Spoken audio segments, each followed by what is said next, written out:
Good afternoon. Happy Wednesday Alive. I am Terri-Ann Joseph Braffett, one of the co-creators of Conec-Tions 50 Plus. And I am Jennifer Gibbons Joseph, the other side of Terri-Ann. We're the side of each other. I'm excited. Welcome, welcome. Trinidad and Tobago, Caribbean, everybody. First off, I want to congratulate us, Trinidad. Beautiful, beautiful. We had our election within 5 hours. We knew who won. Yes. And we continue. I continue to pray for our brothers and sisters in Guyana that your transition continues. And I know you in Jamaica, you're coming up just now. Yeah. Democracy lives, and it is great. And we continue because we're connecting and we're going forward. Yes. So, Caribbean people reflecting the world. So now I know everybody's seeing this lovely lady there. We're going to talk about her just now. Don't worry, you're going to meet her just now. Don't get excited. Don't get excited. But last week, Jennifer, we told everybody that we were starting a little something new on Wednesday Live, our format. Yes. We put a topic out and we said, hey, we want to be chatting about things that affect us. We would normally bring our guest in, but we want her to reach out to you. And this lady, this young lady that you see in there, I like the young. is a great, great friend of Jennifer and I. She has followed us from the start, and those of you on Facebook would look in and you would see her comments coming in. So, Jennifer, I'm going to let her introduce herself to our teams here before All we right. start the discussion. Well, my name is Madienne Mahon-Henry, and I have, as you said, been a follower.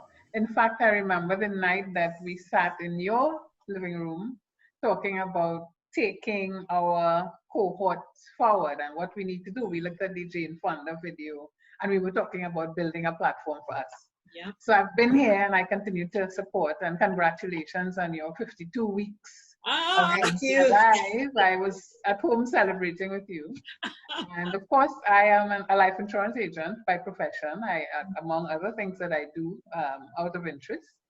And it's just a privilege, I think, to be here and to share and to just you get some ideas and speak about whatever the topic is today, which is social distancing. Okay. Well, Madienne, I am so happy that you joined us because we did put out the invitation out there for our followers to join us, because Wednesday Alive, this show now will be alive with followers, you know, because we really want to connect in that way, to have you all come on and join us, you know, on this new, well, I shouldn't say new platform, but the new Alive show. And discuss, you know, what is current, and really definitely what is current now is about the social distancing, because COVID definitely not going away. Actually, as you know, in Trinidad, we have really the community spread. So we have to be extra careful, you know, with that. So really happy for you to join us and share and tell us. Yeah. My pleasure. Great. On this topic. Yeah. So we asked Terri-Ann, our topic was, you know, considering this new normal and social distancing, we asked our followers what have they been doing differently, you know, with this social distancing. So Madienne agreed to join us to let us know give us her views on it.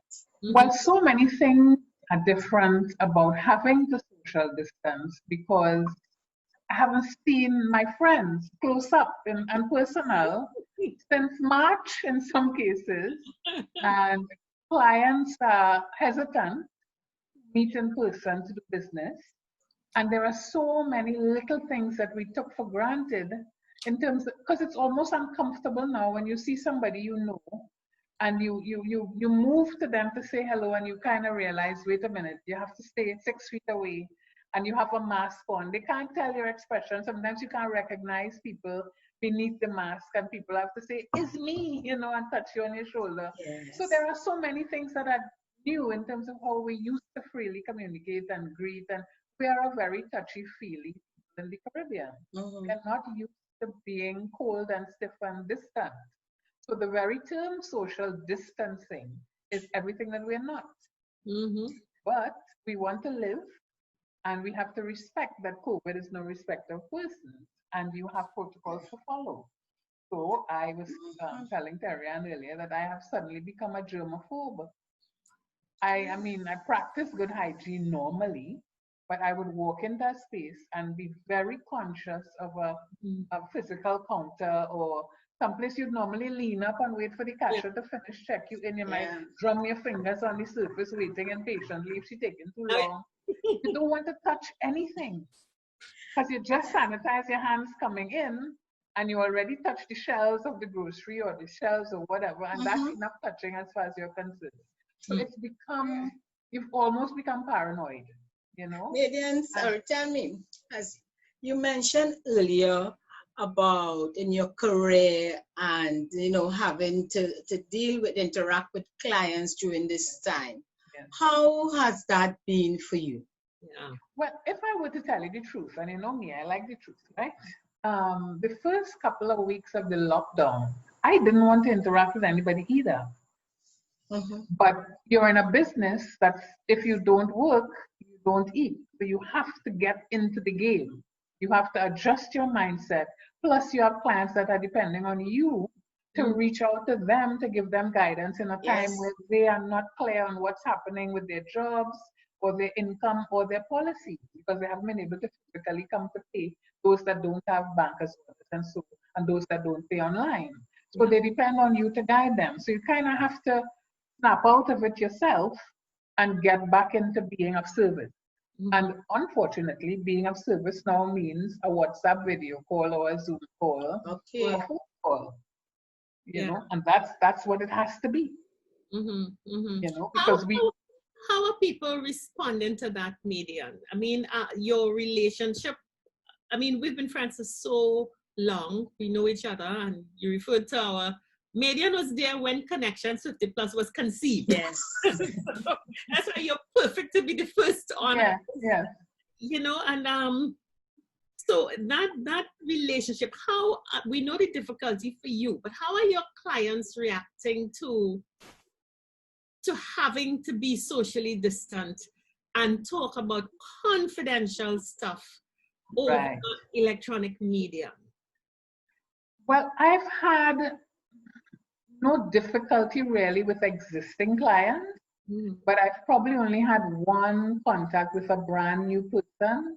And I have to confess, it could be a combination of the skill set that I may not have yet developed to draw that ease of conversation and the ease of the flow that I would easily do in person, that I have to now learn to do digitally.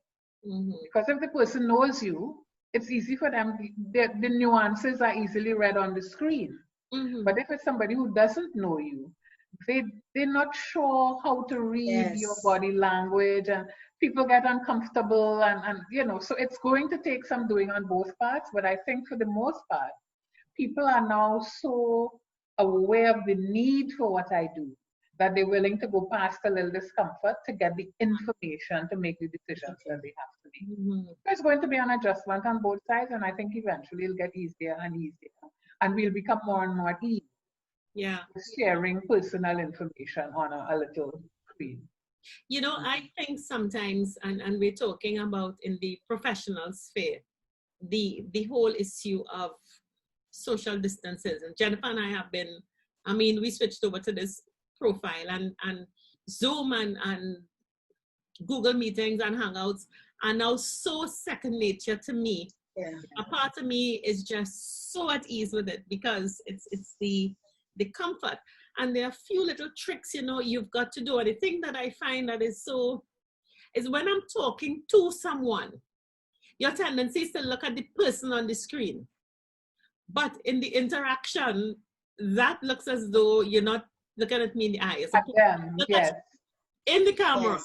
So look as though I'm connecting with you, but then I'm not seeing you. And I look here and I'm looking up. It's learning. It's new learning, And the other day I was talking to a client, and I had to, it's a new client, and I want to see the person, as you said, to gauge that, but I want to maintain eye contact. So I'm kind of using peripheral vision to kind of see what's going on. And it is, you're developing new skill sets. And I found that at the end of the day, while you're still getting the job done, I am finding an extra level of emotional fatigue that I am beginning to associate with that dance that you have to kind of maintain, and the extra intensity of keeping contact, you know, and I wonder sometimes, because Jen and I are fortunate to be doing something that we love. We deal with people that we like, and I think that helps any process. If I was back in the corporate world, I understand why people would have the cameras off during a meeting because it's so tough. It's another job. But it's normal.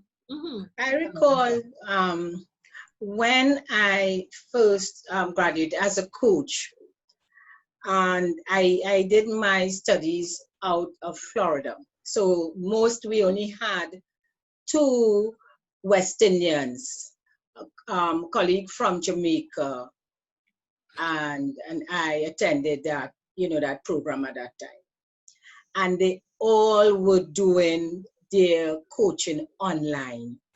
And both of us said very openly, it is no way West Indian clients in the Caribbean, we can go online. At that time, we weren't thinking Zoom. They were doing a lot of it on the phone. And we said, no. Our clients need to see us, hear us, come in an office and sit down and watch us in our faces. Mm-hmm. And do you know, it is only recent, and when I came back, I continued like that. So I opened a physical office and had clients come in like chatting. Mm-hmm. But with COVID and starting the Zoom, we realized that, listen, it can work. Yeah. And how I became comfortable with that. And when you are comfortable, the client would be comfortable. Exactly. And for me, it took a while, as everything else. I understand what you're saying, Madienne.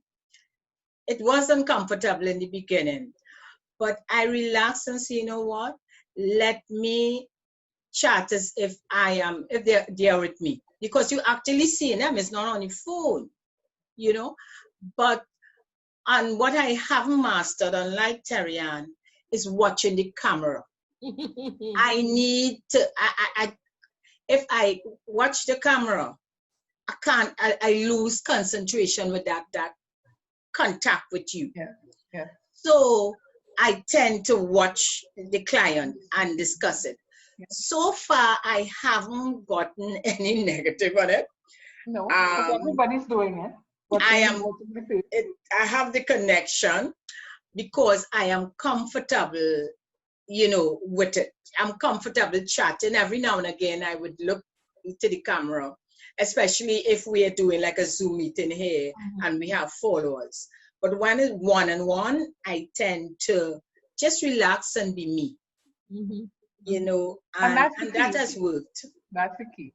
Yeah. Yes. Because everybody's going through their changes, and if they trust that you are being authentic and you are expressing that there may be something about the process that you don't 100% know how to manage, they feel relaxed enough to just, be themselves as well. Because little things that we're not perfect with. Yeah. Because one of the things is that this is the medium through which we're going to have to meet new friends. And I think so far we've been talking on platforms to people that we know. It's when we have to deal with the stranger who has, and it's one thing when you have work as a reason to connect, because then I have to have the meeting, I have to talk to you. But when it's a new friend, and this is when you're going to talk, have any of you all had that kind of experience in terms of online and meeting new people in a socially distant context? I did. I actually had this coach, Jennifer, that I like. I follow her page, and she had this webinar sometime, and I just tuned in a night late. And I sent her a message after and just telling her what I thought about the webinar. And she contacted me and told me, let's talk. Wow. And she decided we'd have this Zoom meeting because she'd never been to the Caribbean, etc., etc. And we set up the meeting for this Sunday, and I was a little wondering, well, what am I going to say to this lady anyway? Why not? So we had this Zoom conversation, and you would swear we knew each other for 100 years. Yes. Simply because she wanted to meet me, and I was curious as to what she did and how she did it. Yeah. And we just shared, and she told me all about her journey. I told her about mine, talked about the differences in how we work and what's happening with COVID and, you know, how it's affected. And we talked probably for an hour. Yeah. Very comfortably. And it was such valuable sharing. Yeah. So it can be done. It can be done. You know what I'd say to Madienne, and your way of that being in sales, that's a way of breaking the ice. So if you can do that before you meet that person, it helps. Yeah. And what I noticed also is that especially if it's a group, and come on, you really have to set that tone of the meeting before. Because encountering people who have never used Zoom before or used a digital platform, it is really, you have to make them comfortable. Mm-hmm. You actually, and we have done it in our very earlys when we were doing some group sessions, that we actually guide them as to what to do. So when you guide them, they're more comfortable and say, so we may say, we may say, you know, sit up, or we saying that, or the camera actually, when you look into the camera, it shows you exactly how you are, things like that. And as we say, it says break the ice and have them comfortable. Yeah. It helps with that flow and for them to be used up with this type of social distancing. Mm-hmm. You know? Correct. So we've been through, and the world of work, it's one thing, you know, mm-hmm. but we are all 50 plus. And yes, at the start of the pandemic, we become germophobes, become whatever it is. We understand the vulnerable groups and so on. How has that been in families? Because we all have parents, we all have children, we have spouses. What has it been like in the home, extended home, family home? How is this social distances business going? Madienne, I know you have. Well, as a mother, I've been really very picky about the things that my daughter would casually say that she's going out to do. And sometimes she would go out and hang out with friends, and then she'd come back and casually tell me one of her friends just came back from China, and I'd be freaking out, you know, because how could you be so irresponsible? Did she quarantine? So I'm always thinking about safety. And during the pandemic, my mom had radiation for every day for 3 weeks. So I would have to go pick her up, drive her to San Fernando, you know, sanitize, go into the waiting room. Of course, I don't want to sit in the waiting room, but I'm sitting to give her comfort and to be with her. And we want to touch anything. But I would sit with her. I went in the first time to see where she had to go and make sure she was comfortable. And after that, I just waited outside while she went in on her own. But, you know, I was so particular when she came back into the car, sanitize her, make sure she take off those clothes when she reaches home, drop the mask here, don't go into the house. It was just crazy because she's 81. You know, and you can't afford risking any germ coming near her. And it was not even, there was no community spread then. There was no, It was not a real threat as it is now, where there's, you know, we don't know where it's going to pop up. But as a daughter, it was a little bit, I was anxious. I had some anxiety issues surrounding exposing her. Sometimes if I go about the place for a day, I would not pass the visit. Mm-hmm. So I would risk getting buff that I didn't check in, but I would not go near her, kind of thing. Mm-hmm. And my husband is older, according to my aunt who came to visit sometime when she heard I was getting married. She said, hey, marrying an old man. So he's an older man. And I'm therefore also, he doesn't think about it. He goes into a place and he comes back out. He doesn't remember. I have to remind him to sanitize his hands. And, he's not as germophobic as I am. But I'm concerned about his health as well. So I'm like the nurse in the house. I want to make sure everybody has vitamin C, and I'm making sure the door clean and the knobs wiped. Lord help us. But yeah, that's how I've become. It's so simple. Madienne, I try not to be over anxious, but it's very difficult not to be. I can relate to what you said about your mom. I am right here live right next door to my mom, giving that support. And you know what I am very more concerned of too? Why my sister do that, and I would really be very careful before we go in and while we're there. We have a caregiver, and the caregiver, we are not aware of what's happening when she leaves the home, or what situation she has left when she comes in to visit my mom. Of course, she's trained to be careful, so we thought, okay, she comes in with a mask, but she don't work with the mask on. All right? Yes, she removed the clothes and she put on whatever at the time. Yeah. But you can't help. We need her. She is aware, of course, and she would be taking her precautions. But it just shows how easy it is. We talk the social distancing, but in distancing, but in that case, we can't have it. Because she has to be there inside, to touch her all the time. Exactly. That's what it's all about. So we have been, right through. You can find a pack of wipes somewhere to wipe down, a mixture with, as we say, Clorox water to spray things. So be sanitizing all the time, and you're wondering if but you really have to do it. It helps us to feel. I'm telling you, right through, there's always a spraying and a wiping. Yes. And my mom is 98. And I used to laugh at OCD people, eh? Yeah, but now, because I see myself as at risk too. So I'm at risk. And I try when I'm home, live alone. And sometimes I wipe and I say, what are you wiping again? Nobody was there. You keep wiping the test, the computer and everything, and I'm saying, you alone using it.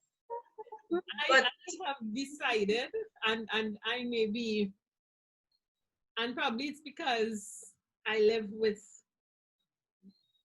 there are 4 adults living in this house. They're 2 young men, 21 and 28, and my husband. And there's a stream of people coming in and out. And I remember talking to my housekeeper, and when the thing started and we were deciding on what are the protocols, and she was going through the wiping and I had my Lysol. And one day I just said, just that question, Terri-Ann, who exactly and what exactly are wiping up? What exactly are you doing? Because these germs that are here are part of your antibody.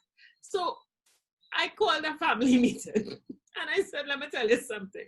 Everybody, watch yourself. When you come in, shed your barriers. Because if you go somewhere and you are connecting with third-party germs, once you come in the house, do your best and not let your third-party germs fall anywhere in our paths. Let's be each other's keeper. And a whole weight came off of me, because at the end of the day, and I have decided that my last defense is not to not get germs, because I believe some germs are necessary. And if the place gets too clean, then we get We do sterile and other. We have zero immunity. Yes. But I really have paid more attention to making sure that if the virus gets into our home, we get a better chance of not going to hospital. And in that way, it's about eating better, exercising, and building that resistance. And I had a funny instance the other day. I think, Jennifer, I was telling you about this this last weekend. We had a double celebration at my house, and the family was there. And everybody's hanging out because both of you all know this is a family house. And so everyone, you hug, whatever it is, and people know that if they've been sick, don't bother to come. So two of my son's friends came later in the night, and they are like my sons too. And one of them is coming to me and hugging, and I said, wait. I shocked myself with the response. And I said, I haven't seen you for a while. I don't know where you've been. No kiss for you.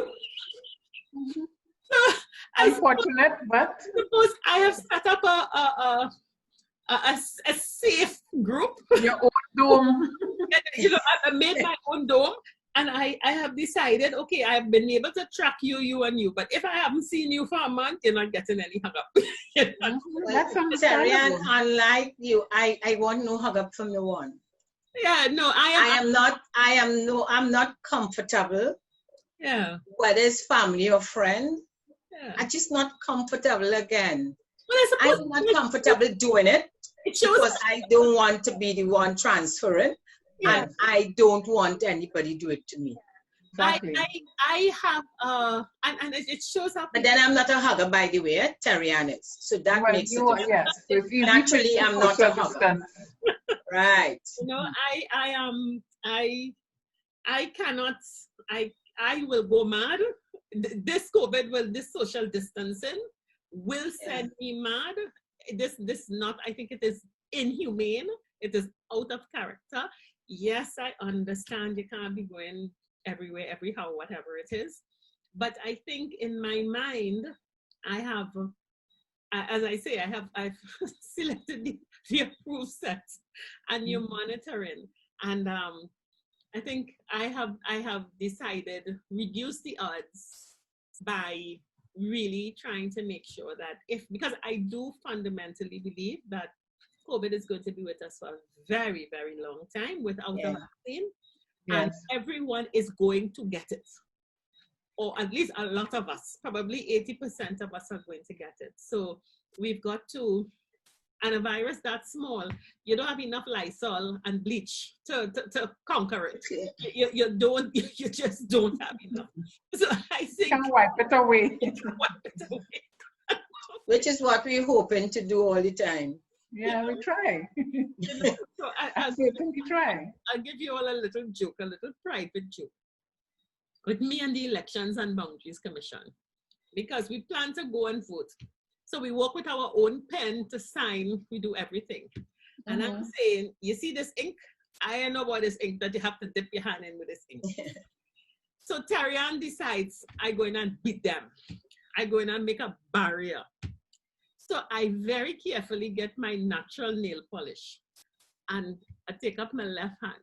My whole index finger had natural nail polish. So when I dip up a little barrier, when I get in the polling station, the lady says, so hold your poll card with your left hand and put your right hand in the ink. Oh, well. So much for that. Yeah, because you could do so much and no more in terms of protection. So I walk out with my hand like this, literally in the air. And as soon as I got home, into soap. But it wasn't about removing electoral ink. You still had to hold the steering wheel with that hand to drive home. Yeah. My son was driving. Oh. But I did my wash before and after. The same sink they had for you to use before you go in our area, at least that polling station, there was a sink there. You wash your hands. In leaving, I did the same routine. As I walked out, I went back into the sink and washed my hands again and wiped them.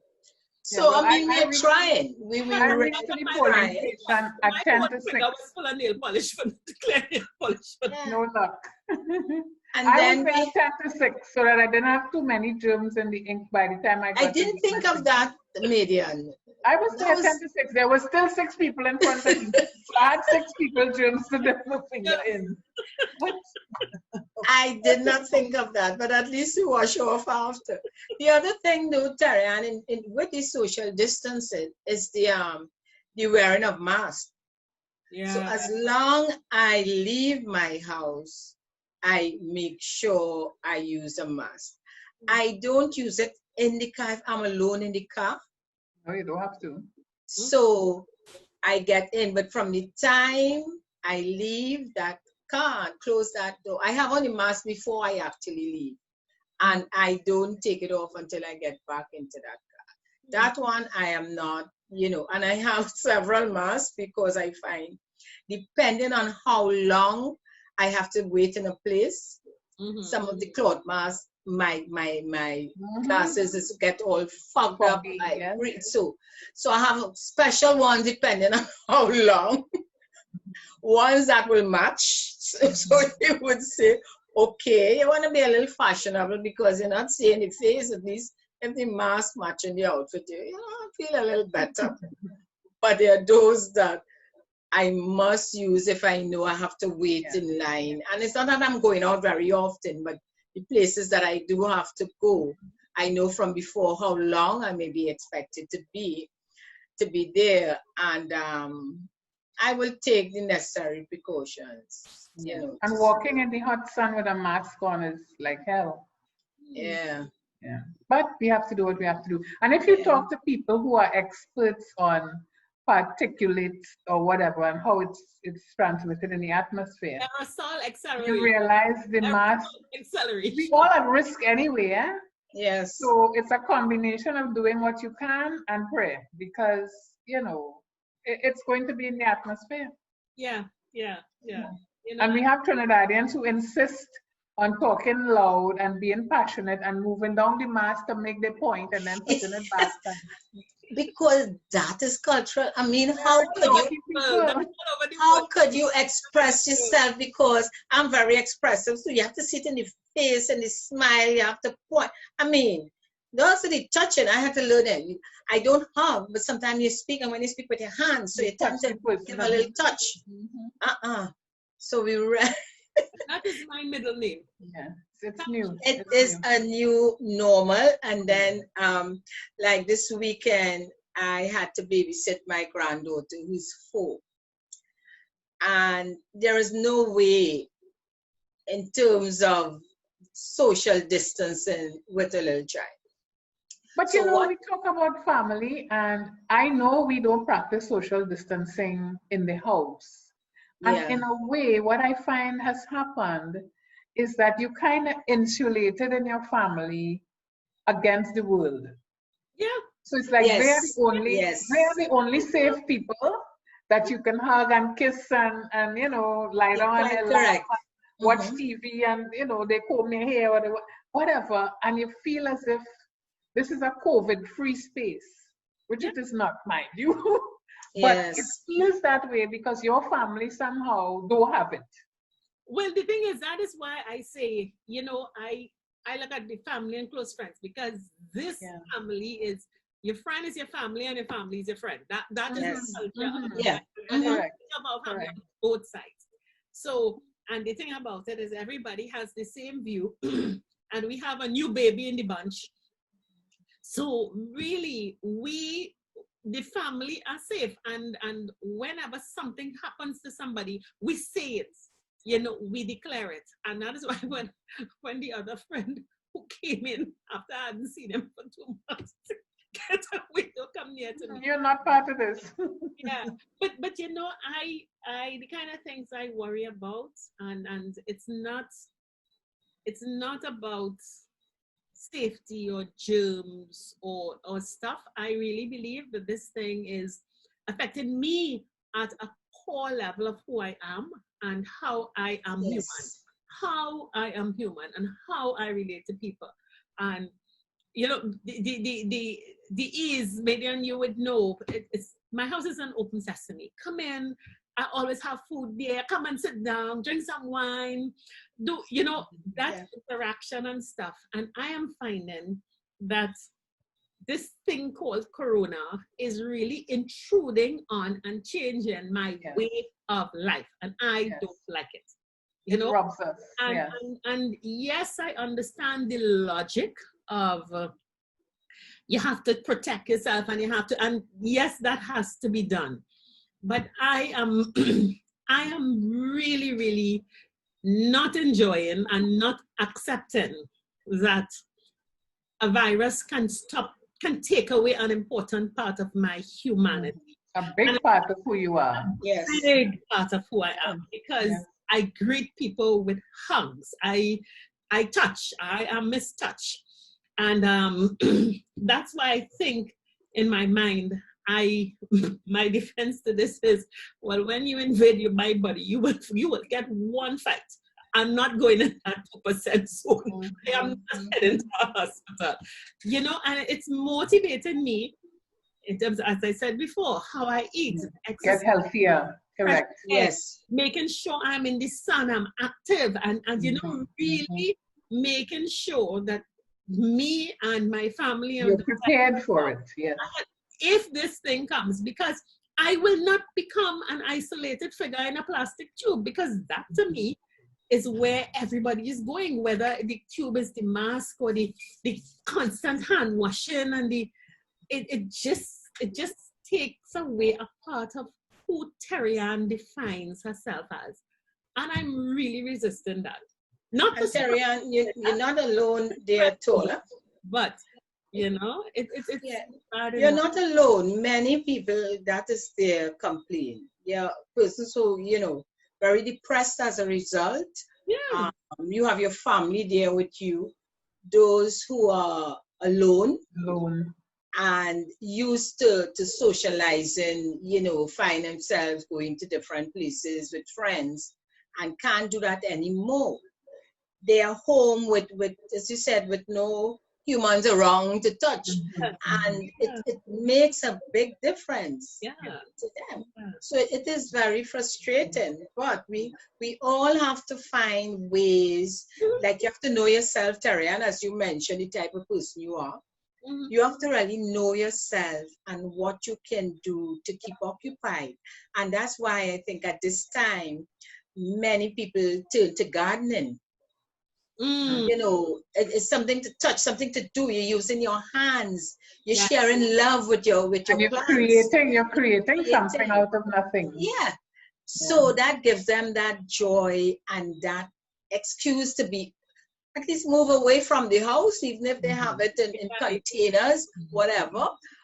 But it shows the focus. You know, you're focusing on something else and something that you love to do. So, you know, a lot of people have unearthed skills that they never knew they had before to keep them occupied and to give them some sort of peace of mind and joy. Because without that, you could be extremely frustrated. Yes, correct. We become very creative when our back is against the wall. Oh, yes. Another thing, another area of life that I am concerned about, and it is me as a social citizen. I am involved in credit union movement. I am involved in my church community. Yes. I'm involved in different things. And you know, this is the thing that I say, what do you have to sit down and watch the TV to go to mass? Because I'm not going. I'm sorry, Archbishop, I'm not registering to go to any mass. But again, you know, there are so many fundamental things about the community, that your wider community, and you know, Jennifer and Madienne, the third leg of our Conec-Tions 50 plus is the need for community. And I think our 50 plus cohort, yes, we could make sure the money is there so that we have funds to carry us through. We're taking care of our health and so on. But this thing is so isolating because sometimes, like I remember chatting with my sister and she lives alone in New York, and She says, I am living on social media right now. Yes. Because all of your life is art. You meet friends to go to lunch. You meet friends to go. All of a sudden, all of that is taken away from you. Whether you did a social club, whether you did charity, whether it was just a drinks night Friday evening line, whether it was. But you know, we have to stop making excuses about not being able to do what we did, because you know, you mentioned church, and I did church on a Sunday and probably on a Friday night. Mm-hmm. That was my connection with my church community. And since COVID, I have found myself doing church almost as a matter of course every day. How do you do church? Because, for instance, a client reached out to me online. No. I mean, in terms of praying for people, praying about situations. No. I refer to the community. We getting together. Getting together in community. Not the, no. Right. Yes, we have become more connected. But the getting together in community and sharing community. That's right. Well, we are doing that online. Yeah. More or less now. Yeah. You know. In fact, we have more church services now than before. We have Wednesday, Thursday, Friday, Sunday. You know, what I was thinking, Terri-Ann, as you mentioned that, and those in the community who used to in the community work, where you actually go out to homes to deliver lunches, or you go to the hospital to visit the sick for people who have no one to visit them, and that type of social work. You know, I haven't really thought about it until you just mentioned that, because it means there are many people who are the sick in the hospital, and those older ones who have no families and things, and used to people, even if it's on a weekend, sometimes during the week, come to visit, bring them something, read for them, you know, do different things. With all the restrictions at the homes for the elderly. Yeah. They can't receive visitors. Cannot receive visitors, and even at the hospitals, where visitors are limited maybe to very close family members. So those who don't have family members, you know, that's it. They're lonely. It is far-reaching, huh? The protocol in the hospital is, and I have an aunt who unfortunately passed less than a month ago. 2 members of the family, and one of them was very ill for a long time and was hospitalized throughout the COVID period. And the rules are so strict in the hospital that she could only have 1 family member in. Yes. Not even to say you have 1 hour, so everybody take 15 minutes. They say no, only 1 set of germs coming in. Because they need to control. They have to. You know, the controlled environment. Some people would know that I am responsible for someone who lives in a retirement home. You have 2 persons. This is a retirement home with probably about 15 residents. Beautiful space, beautiful grounds. But they've identified 2 spaces, and every day 2 people could visit. 2 people could visit for 20 minutes. So 2 of the 15 or so could receive a visitor for 20 minutes.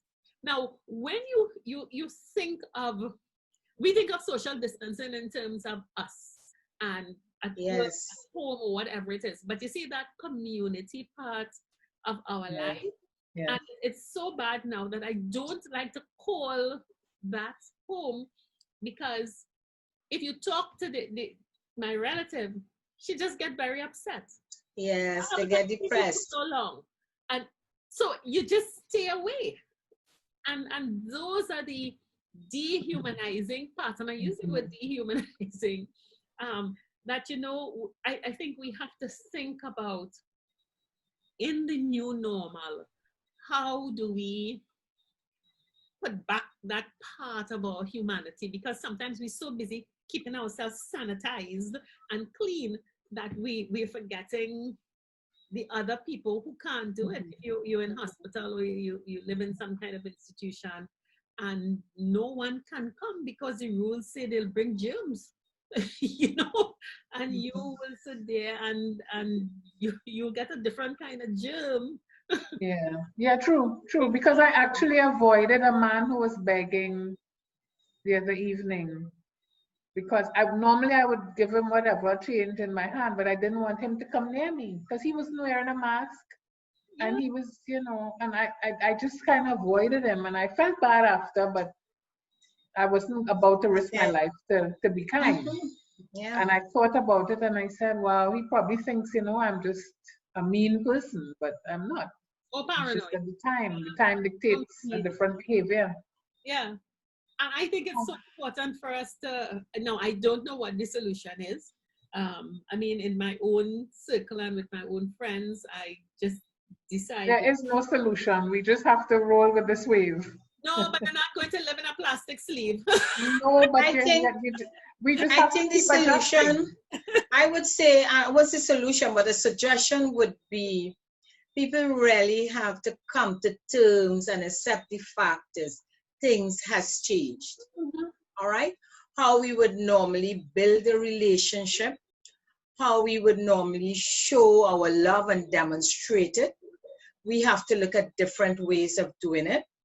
And we have to share with each other. So maybe I will have Terri-Ann will have to say, well, listen, I'm a hugger, but I am only willing to hug my family at this stage. So if I see you in the road, Jennifer, when you come to me and I don't hug you, if we meet, it has nothing to do. I still love you.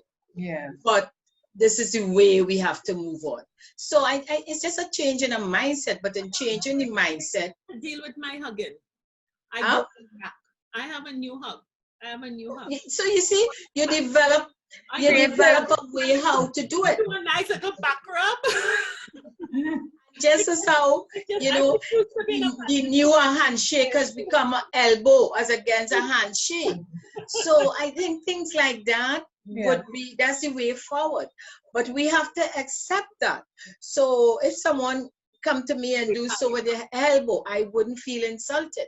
No, I think we have. And it is just a good discussion about how it's changed and how we adapt and whatever it is. Because, I mean, we are also different. I know for me that I have to have a safe way to connect. And there has to be connection. I will find a safe way to connect and not put the world at risk and my family at risk and stuff like that. But it's really, we really do have new norms. Yes, and we have to continue to work at connecting. So, Conec-Tions 50 plus is on the point, on button. You're not human. If you don't connect, you're not human. It's so fundamental. That's the thing that I keep working through.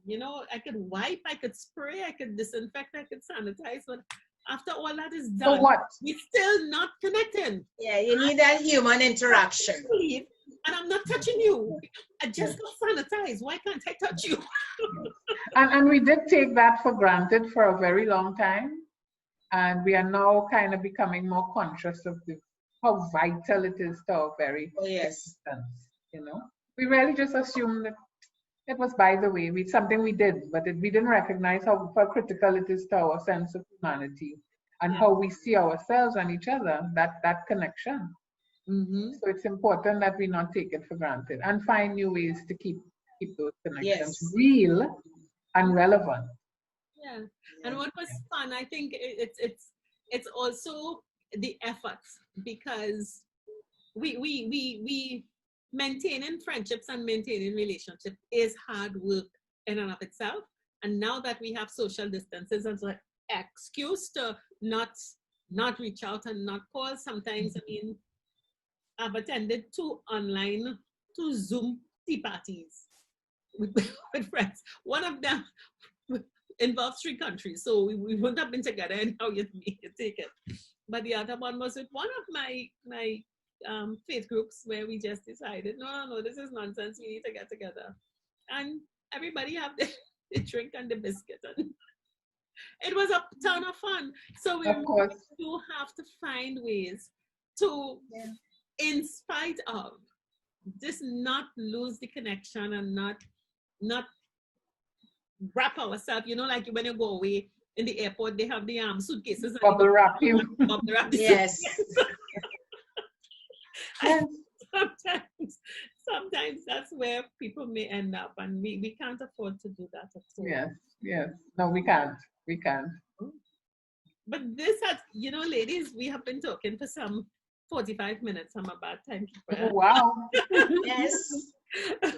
But Good. this was such fun, and Madienne, I know we haven't gotten together. We have to start back that whole connection.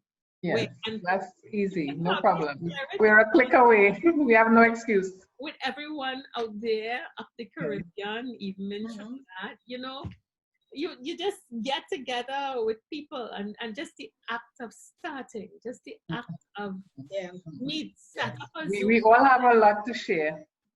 and just say it's gotta be 1 hour and just see what comes out of it. You'll be very, very, very surprised. No, I wouldn't be surprised. We all have so much to share. So much. Yeah. You know, And can use the technology, because some people are still afraid to use the technology.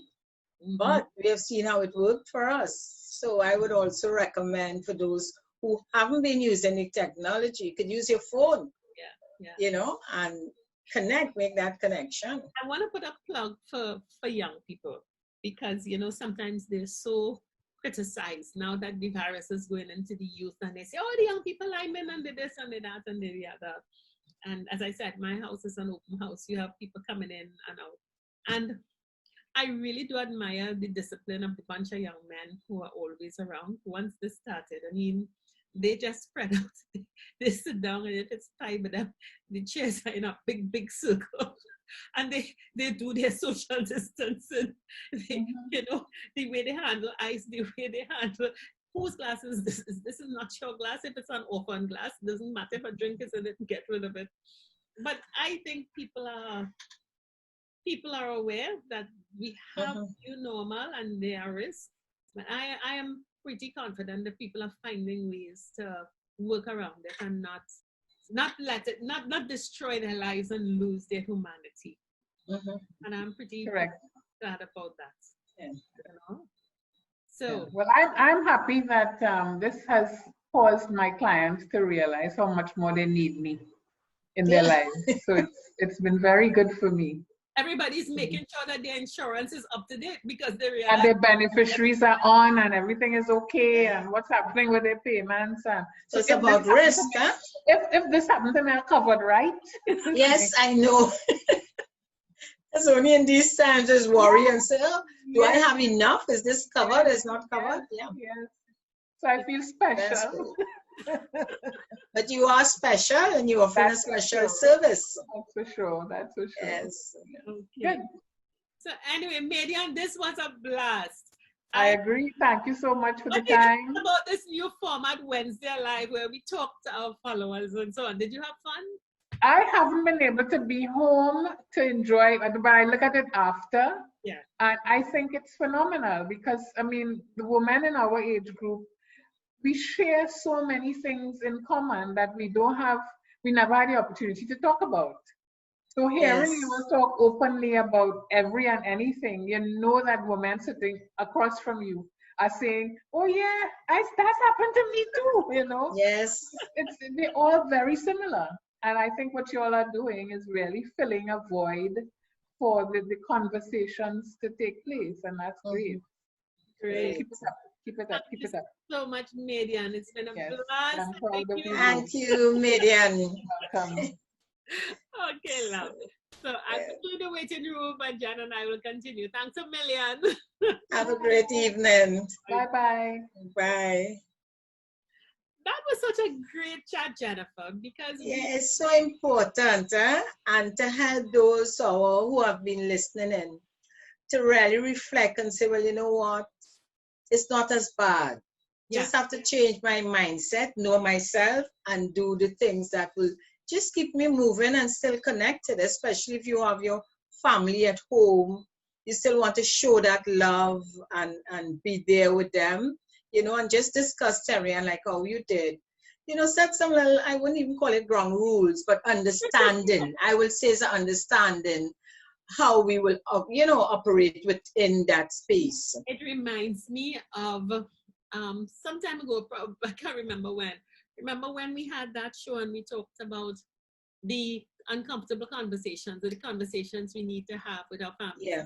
Sometimes we don't talk about money. We don't talk about what's bothering us. We don't talk about what we do. And I think it's not a meeting, it's a conversation. No, and let me, you said that, but safety, even before the COVID, we don't talk about safety, yeah.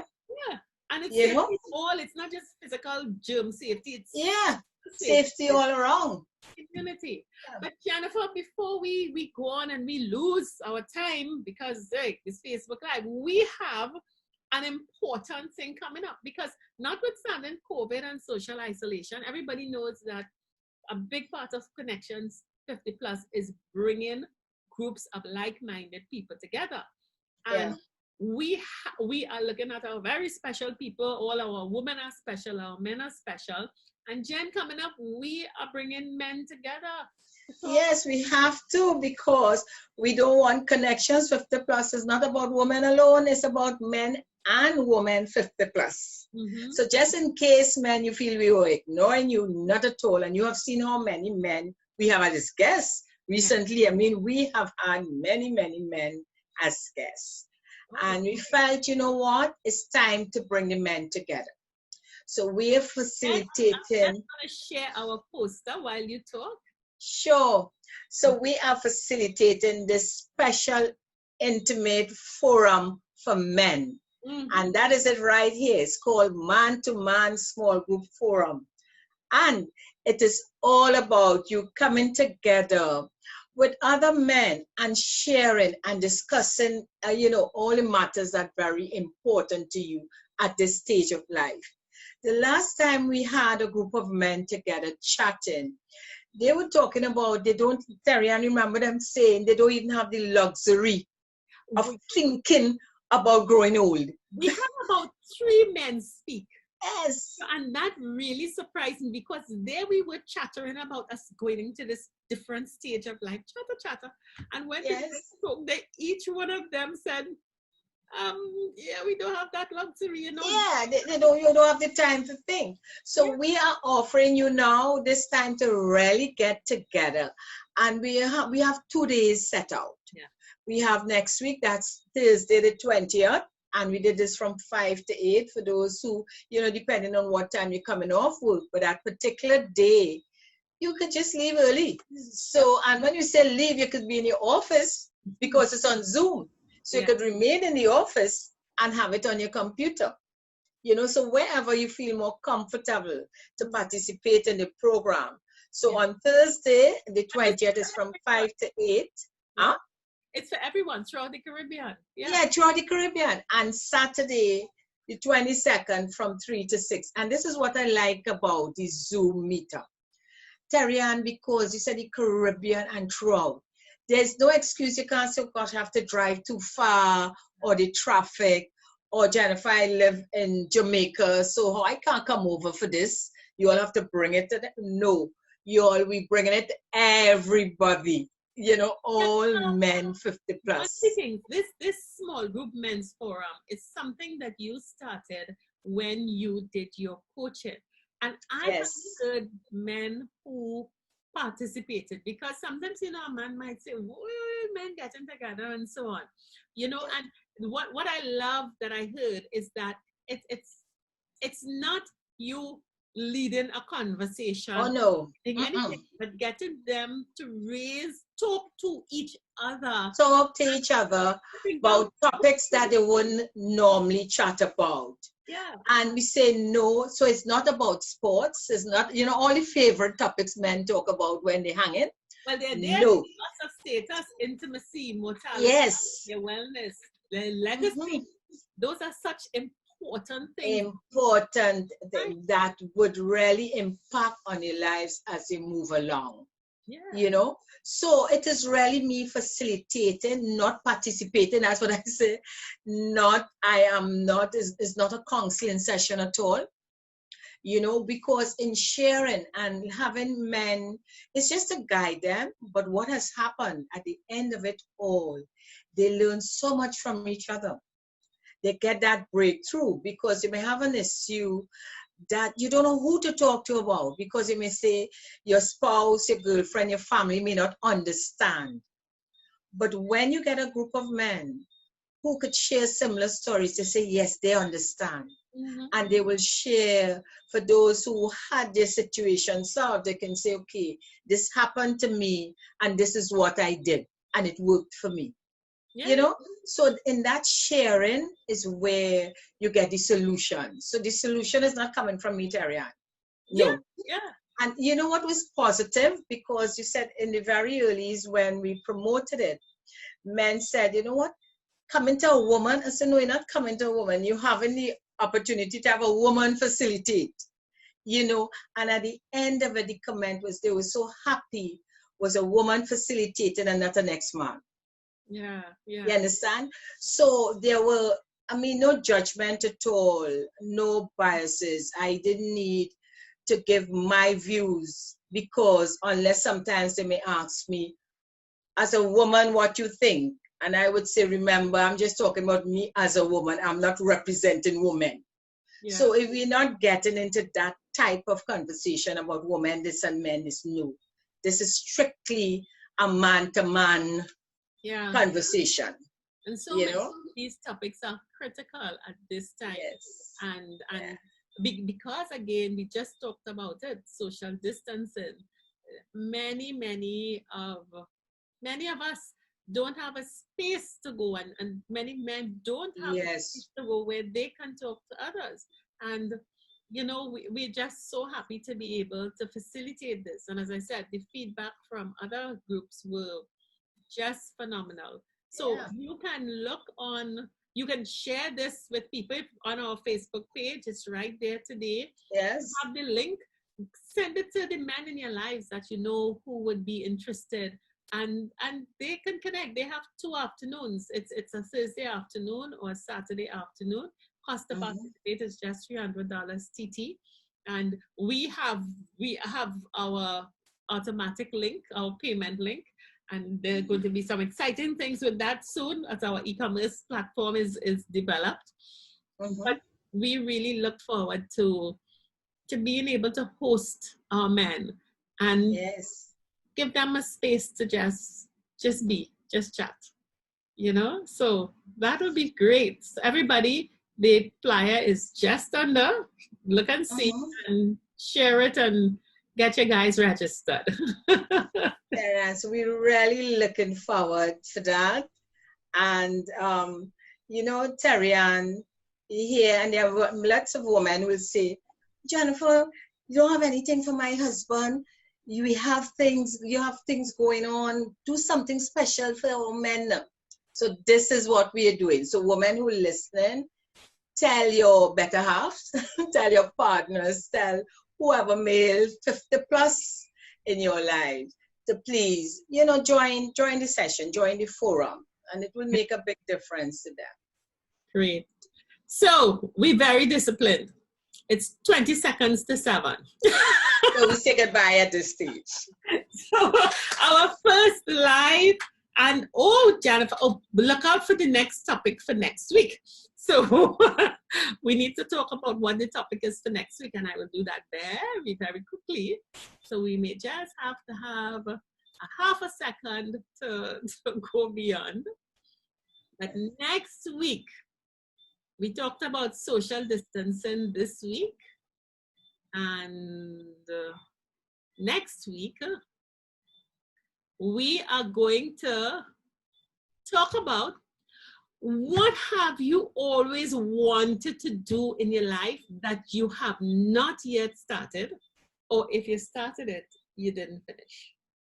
So come on, y'all will see the little promo, and hey, send us a note and let's join in. Let's get a couple of you to come on and let's talk about those things that we always wanted to do, but you haven't started it or you haven't finished it as yet. Yes, as it. So, you know, we are on our 3rd act, and we keep saying that The third act stage is where we get to really do what is our thing, what we want to do.